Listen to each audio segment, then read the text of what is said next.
woo, woo, woo. I'm pushing. I can see her head. Like as soon as I stop pushing, like to take a breath, like she goes. So I'm like push, and she disappeared.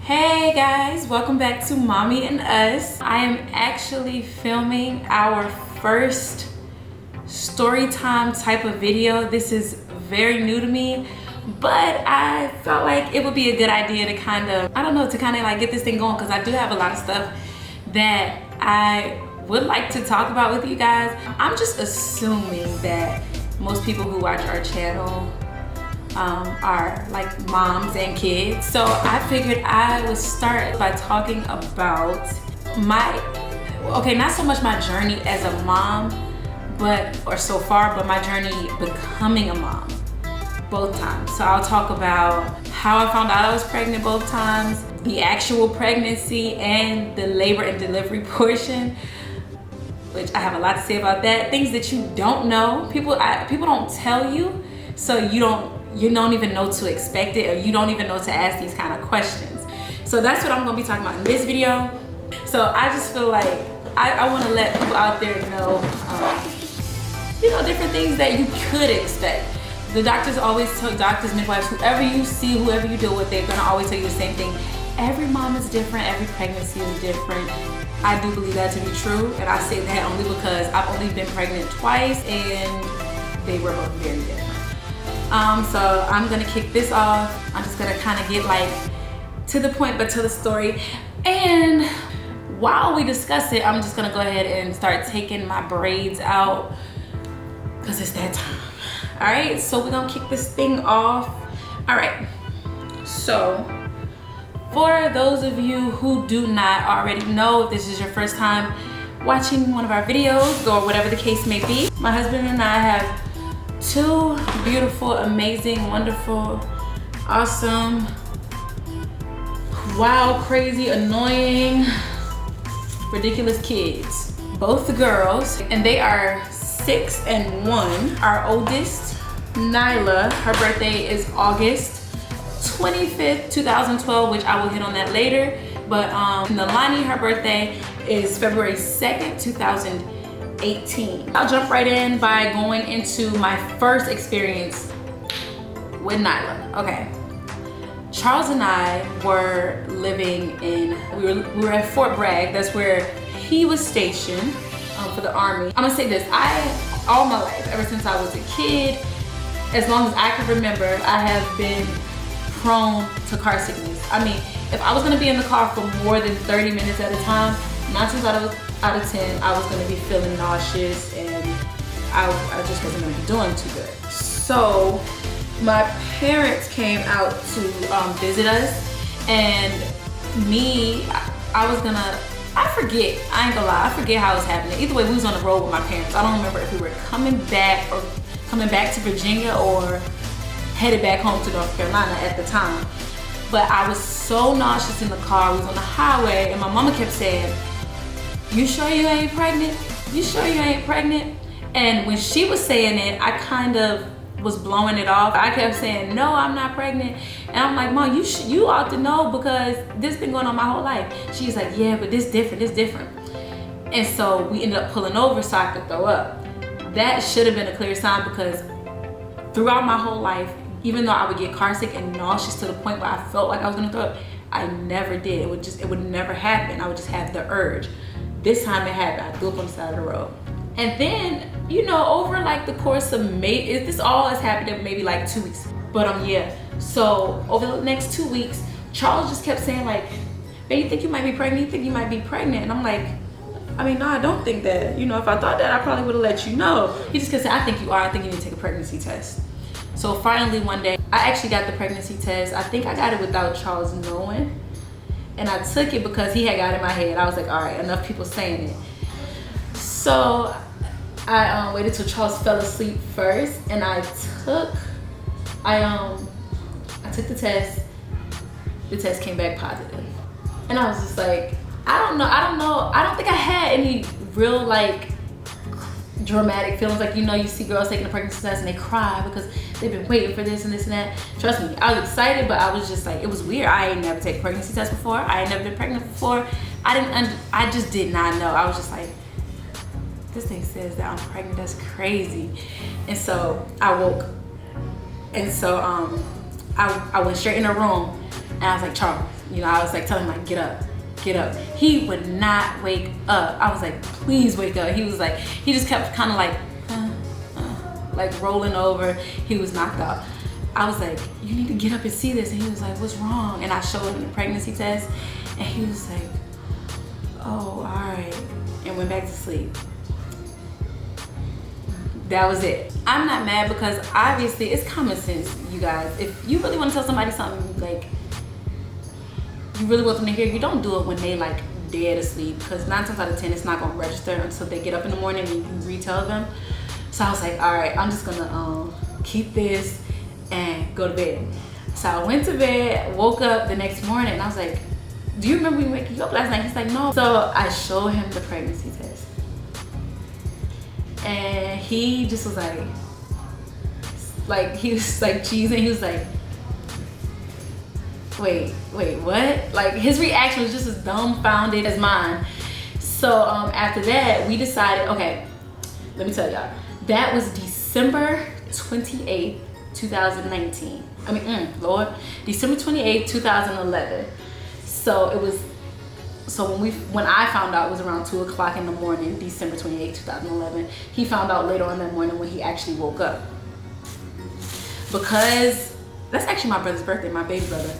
But so we found out December 28th, and we decided that we were gonna wait until, since it was so close to New Year's, we decided that we're gonna wait till New Year's to let people know that we're pregnant, because it was just gonna be like, we just thought it would be a fun announcement, like, Happy New Year's, plat out, what a way to start off the year with, such great news. So that's what we did. We went 3 or 4 days, however long it is from there, and we sent out, it's kind of like, dang, we sent out our pregnancy announcement through text, but we sent out to certain people, big old Happy New Year's messages and stuff. But I attached to the text message a picture of the positive pregnancy test. And that's how people found out, and then people were just so happy, and we were happy. Throughout my pregnancy, it was actually really easy because I was in the military also, but we went through some things, and I ended up getting out. I ended up being, just like a stay-at-home wife. I would be like out the house doing this and that. I was like involved in the church that we were going to, because at the time, I didn't have any other obligations really. I just was like a homemaker, I think they call it. I didn't experience any of the aches, the pains, the cravings, any of that silly stuff that you hear women talk about. I didn't experience any of that. I literally went through life like normal, like the way I used to before.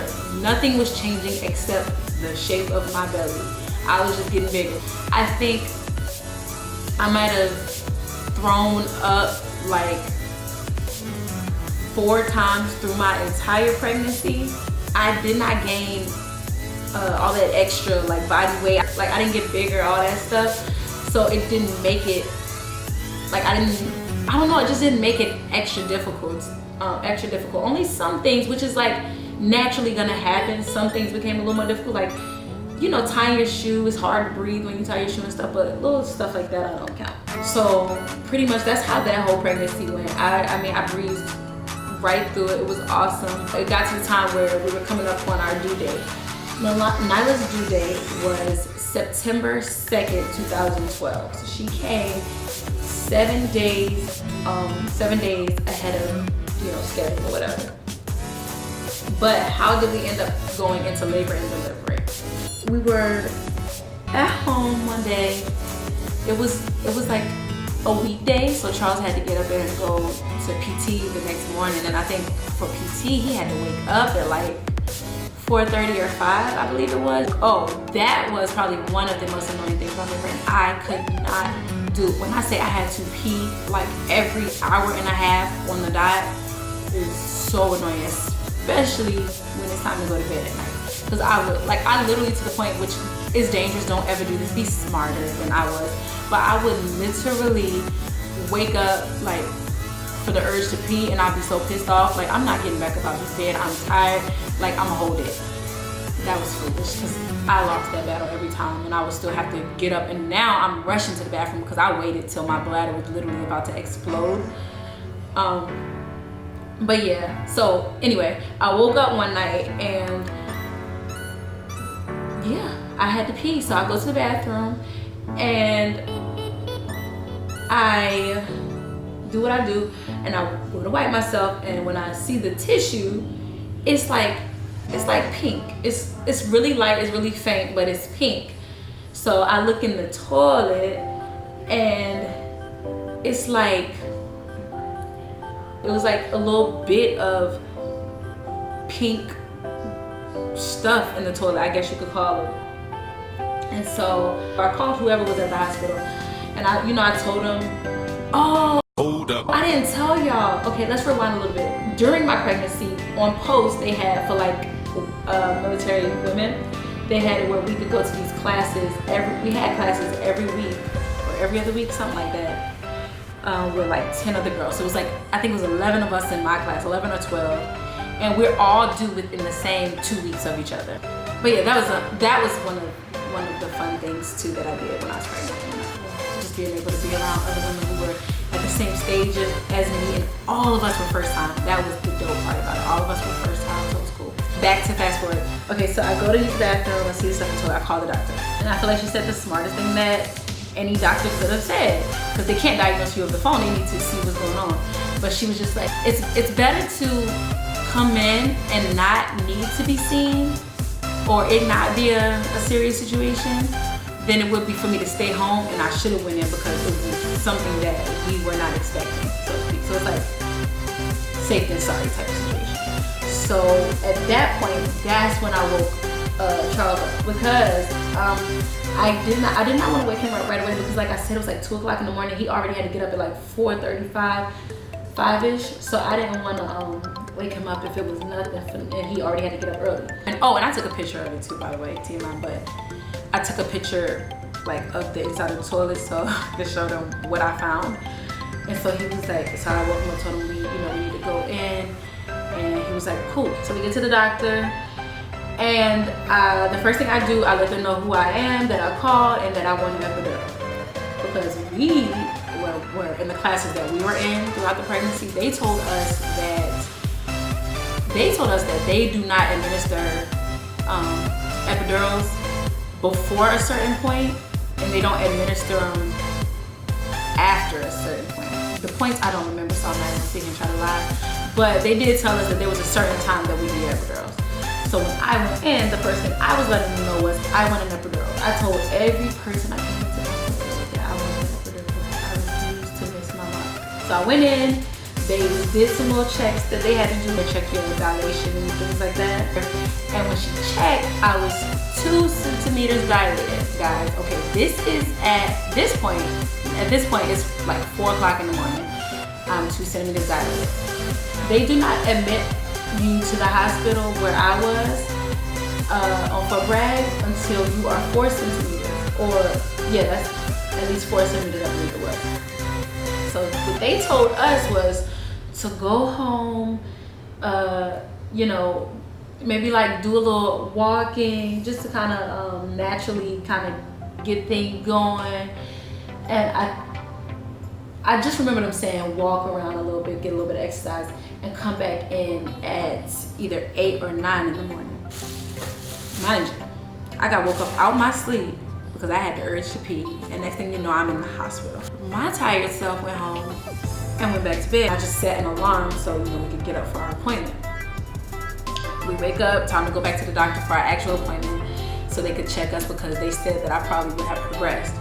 So I went, I was 4 centimeters, and they kept me. What I did not know was that when they admitted me, the moment they said, oh yes, you're 4 centimeters, we're gonna admit you, you won't be going home until you have a beautiful baby in your arms, I'm all good. I'm like, okay, that's, this is what we've been waiting for the last 9-10 months. So I'm like, okay, we calling, he's calling everybody, because he's just like, he called my mama first, like, Miss Gladys, Miss Marvin, they put Jazz in the hospital. She ain't going home until she has the baby. She probably gonna have the baby today. I'm like, cool, we done let everybody know. Let's go and get on the phone and now call somebody to bring us some food, or you can go get us some food, what you wanna do.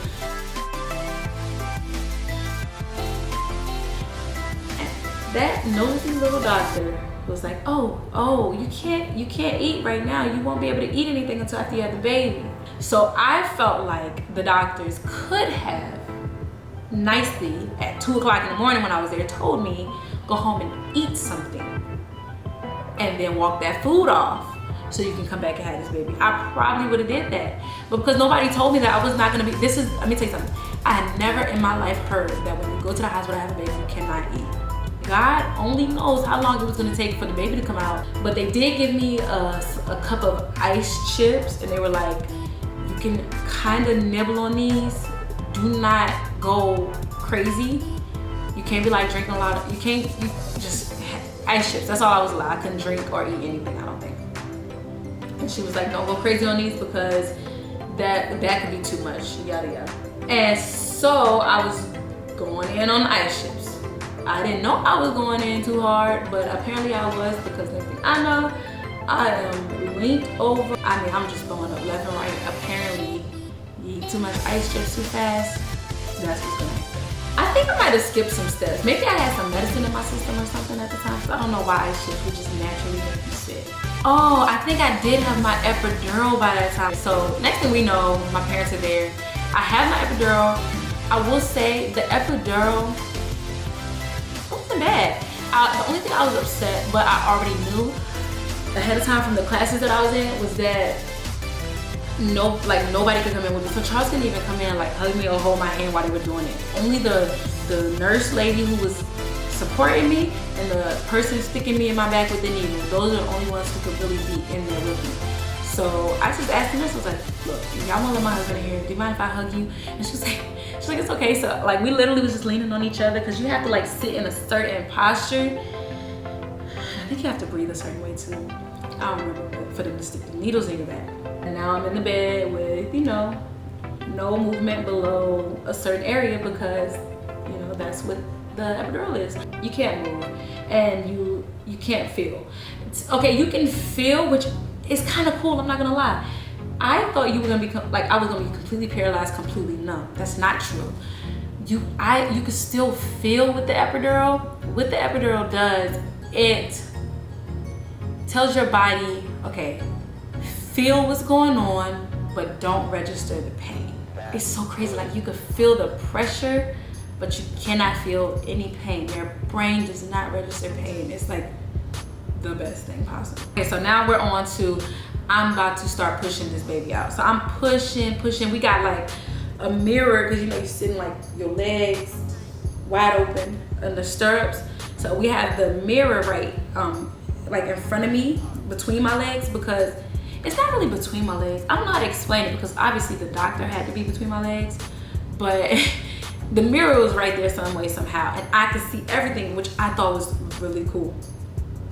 And my husband, he's holding my left, like he's right here by my left leg. Even though they have stirrups, you still have people supporting you, because my legs are numb, so they could literally just drop because I can't control them.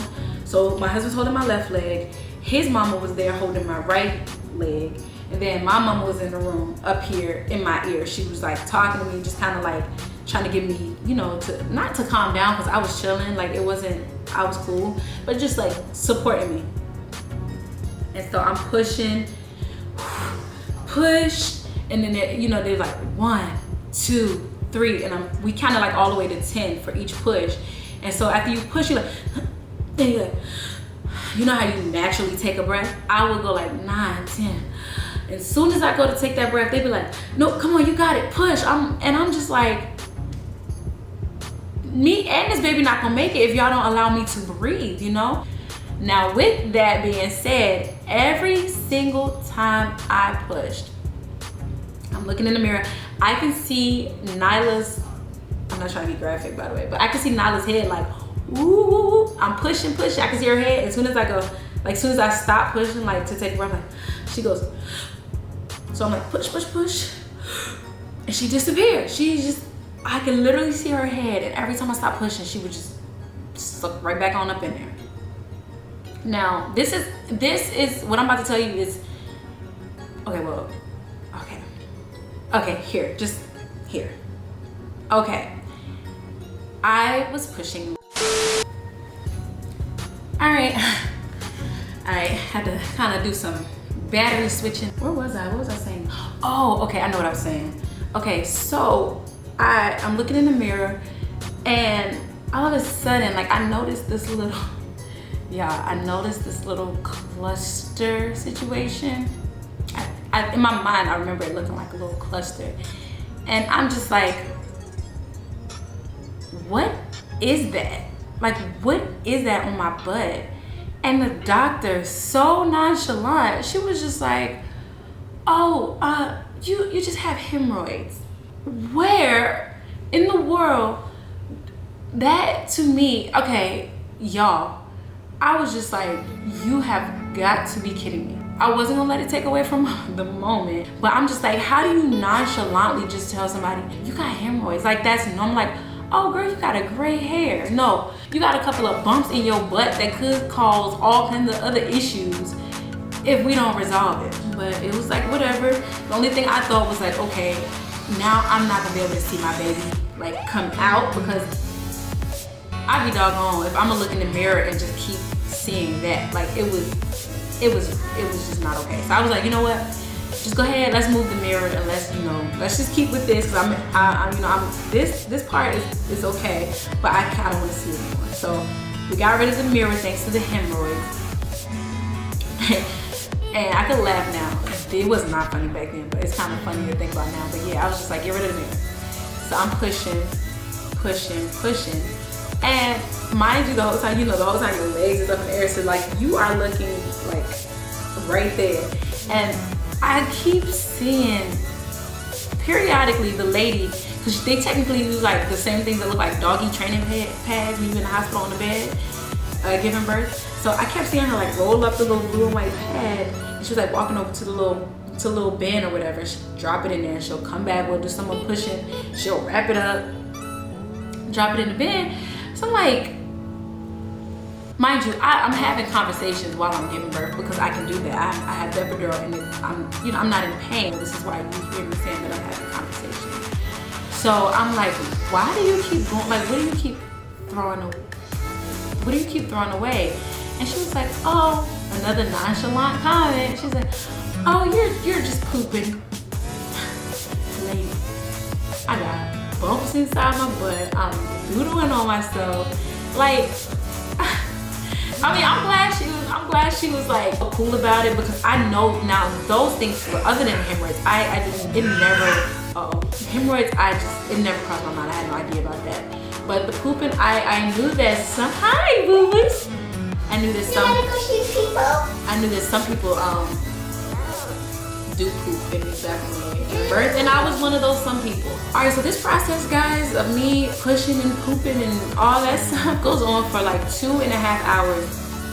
Now, I will throw in this video, like, that's unreal. I don't think there's hospitals really out here that are really letting people push that long. Like, that's excessive. But because everything was great with me, my vitals, everything, and the baby's vitals and everything were like perfect, everything was fine, they continued to let me push. It's so crazy, but I didn't realize I had been pushing for 2.5 hours. I was dog tired at this point, but you have to understand that it's tiring. So I ended up we had to stop, like, put it on pause, let's take a nap and get our lives together. So I just remember waking up, and I looked over, and my husband was sitting in like the chair by the window, and he was asleep. But when I woke up, I looked at him and saw him over there asleep. Then I just saw him kind of like get up, and it was like everything was back into full force. My mama and my mother-in-law came back in the room, and we were back at it. Oh, I forgot to tell y'all. So one of the special things about it to me, my dad actually was in the room also. I forgot to say, because he wasn't like right there, because I don't know what dad wants to really be like all in that situation with their daughter. But so he was in the room, but you know how you go into a hospital room, it's like 50 curtains to cover different things. So he was in the room, but he was behind like this curtain. So he kind of could hear the whole experience. He was there. He just wasn't like all up in there. But yeah, so everybody comes back and everybody gets into position and I start pushing again. And I lied, I pushed for 2.5 hours. I don't know if I said that. When I woke up, I ended up pushing a whole nother 2 hours. And it was about an hour and a half went by and they're like, okay, we're gonna have to look at other options. They did not want to have to resort to a C-section, but they had 2 other options. They had like these, I call them tongs, or forceps. I don't remember, but they're like kind of like little tongs where they can like go up in you and kind of grip the baby and pull the baby out while at the same time you're pushing. So it's kind of like double effort. That, or you could use like this suction cup to like go up in there and kind of like attach to the baby's head and like suction the baby out, like pull the baby out while I'm pushing. Same type of thing. So at this point now, I already know it's not normal to have to push this long, but at this point, I think this is the first time where I started to, I freaked out and I had an emotional breakdown. I started boo-hoo. I don't mean like crying tears, like cute little tears or anything. It's like I was boo-hoo crying because now the fact that we have to resort to other measures, I instantly think, okay, what's wrong? Is my baby okay? Like, whatever we need to do, just do it. And I was already breaking down. I told my husband, I was like, I want you to decide what you think is gonna be best for us. Like, which method you think is best for us. He chose the suction. So I was like, okay, we're gonna do the suction. So they, they give me all, whatever they gotta do with the suction, give me off. But first off, I am just so happy that the epidural lasted this long. Let me just go ahead and put that out. Praise the Lord for that. They get me ready to suction and push all at the same time. And the doctor now, it's a couple more doctors in the room because they realize there's a lady who can push forever and nothing much is changing. So there's a new guy doctor who came in and he's the one who's like pulling. So while I'm pushing, he's pulling the suction. I mean, he is tugging. So all of a sudden, you know how you pulling something, like for instance, like a rope or whatever, and if the person on the other side let go, the other person kind of gonna fall back. So I'm pushing and I see him like pulling and then he suddenly like falls, like leans back. And I'm just like, oh snap, I just had a baby. That's what I would think, that she came through. And so he was like, got her. He was like, no, we have to go ahead and we have to insert another suction because that suction, that seal broke. So we are over 3.5 hours into pushing and 1 suction down, and now we're on suction number 2. And finally, after a few minutes of pushing with suction number 2, Nylah pops out. Dude, it was so tiring, but let me tell you how at this point I knew she came out, because it was like a gush of like, because mind you, all this pressure I could feel. There were times where a doctor was on each side like pulling me apart. Like they were doing a lot, I could feel it all. It just didn't feel like pain. But when I say I felt like this massive release of like, I don't know if you ever, your stomach hurts so bad. You got like that white chicks diarrhea and then it just all pour out and you feel like you lost a good 15 pounds. It was like a good relief like that. And I wasn't pregnant anymore. And the original plan was, okay, and this, all right, so now that she's born, okay, it is Saturday, August 25th, 2012. We went in early, oh, mind you, this a whole day had passed with all this, just waiting for me to dilate fully and go through having the baby. That morning when we went in at 2 to find, like 4 o'clock in the morning to find out, or 2 o'clock to find out I was like 2 centimeters all the way up to going back in at like 8 or 9, found out I was 4 centimeters. That was actually Friday morning, October 24th. She wasn't born till the whole next morning, like a whole 24 hours, some change later. I don't think I made that clear. I didn't go through all that because honestly, I can't get into detail. I don't remember how long I was at blank centimeters. I'm pretty sure, I do remember I was stuck at like 7 centimeters, the longest though. I was progressing. Once I got to 7, it was like a halt. Who knows it? So she was born at 11:12. It's yummy. He was born at 11:12 a.m. Saturday morning, August 25th, 2012. The original plan was when she comes out, because you know how you have like your old birth plan on the way, but when she comes out, they were gonna instantly just take her and put her on my chest. Because of, ew, sticky. So, because all that pushing we had to go through and everything, and even though my vitals were getting fine, of course, after all that, they just wanted to go ahead and take the baby over to, she was still in the same room, but like across the room to the little table and stuff for the baby to check and make sure everything was good, while some of the other doctors were staying over there with me, doing what they had to do to get me situated. They're over there checking Nylah. I'm laying there and they're like massaging my stomach. So apparently, another thing I didn't know, they have to massage your stomach to get the placenta out afterward. I mean, not always. I think some people it might just come out, but they were kind of like just massaging me and it came right on out easy. And they had to stitch me up. Okay, so I needed 2 little stitches down there because sometimes the little space can rip. So it tore a little bit, so they had to sew it up. They gave her to Kareem and he brought her over to me. Y'all, that was one of my favorite parts about like that whole birthing situation, because even though they were gonna put her, originally they were gonna put her on my chest first, I don't know why, but I thought it was so sweet that Charles was able to hold her first. I don't know, I just think it's a special moment, and I'm not selfish when it comes, well, I'm very selfish when it comes to my kids, but that moment I felt was perfect for him to hold her first. I got to carry her the whole time, and I got to bring her into this world essentially. Of course, God, but you know what I'm saying. And I felt like her dad can hold her for the first time, and he brought her to me, and I thought that that was very special.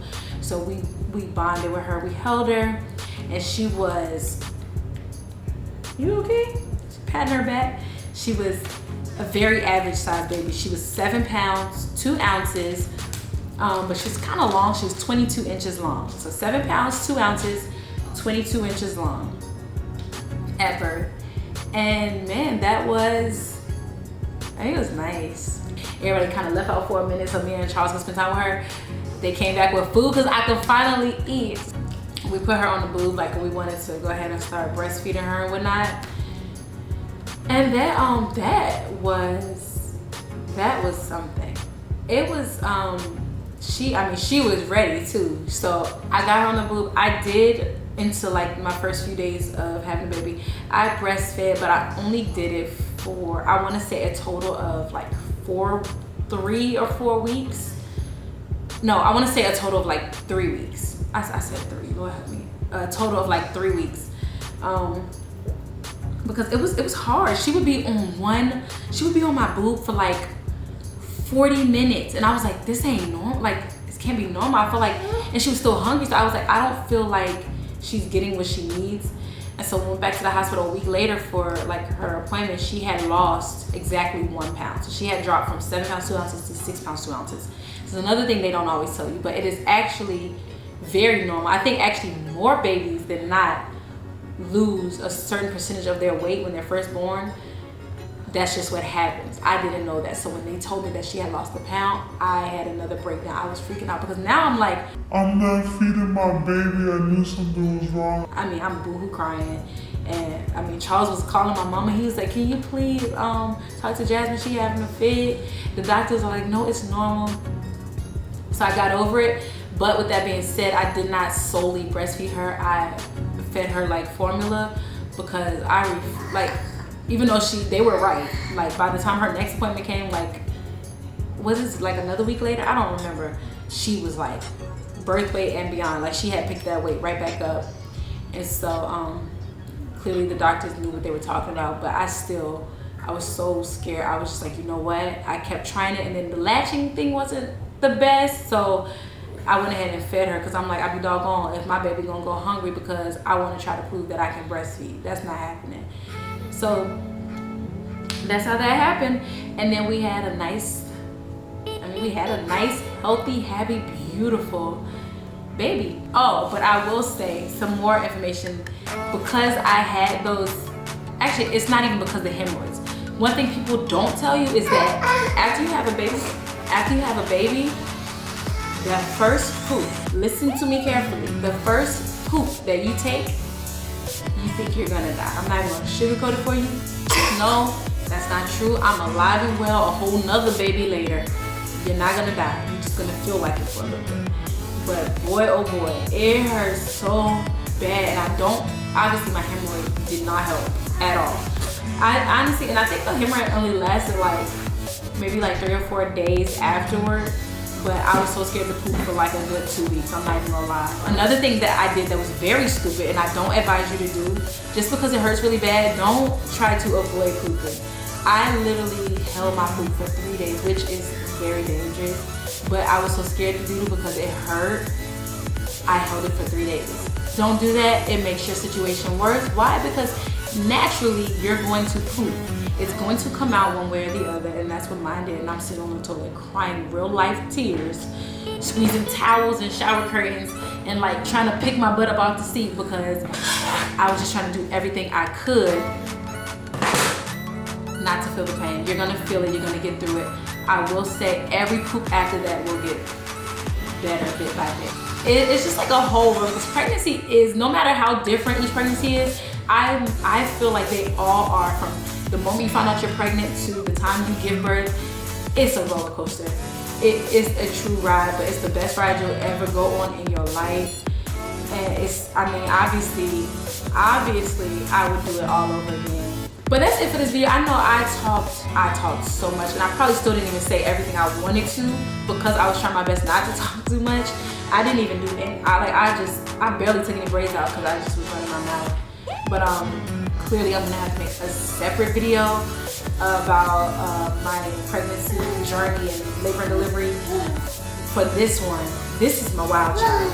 For this one, and that story will be very different than this story because my experience was very different. Spoiler, she came through C-section, so maybe you'll want to hear my story about that. Hold on one second. Nylah, come here. Hi. So this is my blessing that I just told. I'm trying to introduce, like I'm trying to show you them. This is my first blessing that I had. She's the outcome of the story that I just told you. She's 6, she's about to be 7 in a few weeks.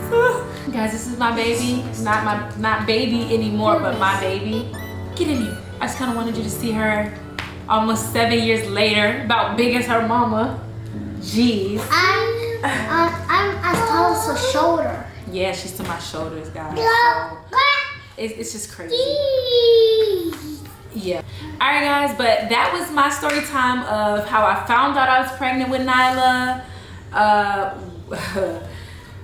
So being pregnant and you're telling them about your life? No. Guys, I hope you really enjoyed this story time. I actually enjoyed telling it. But yep, that's my story. You might have heard other stories like it, or your situation might have been like it. It might have been different. Thank you so much for watching, guys. Love you. And we will see you next time. Bye. Say bye-bye. She said thank you. Okay, she said thank you for watching.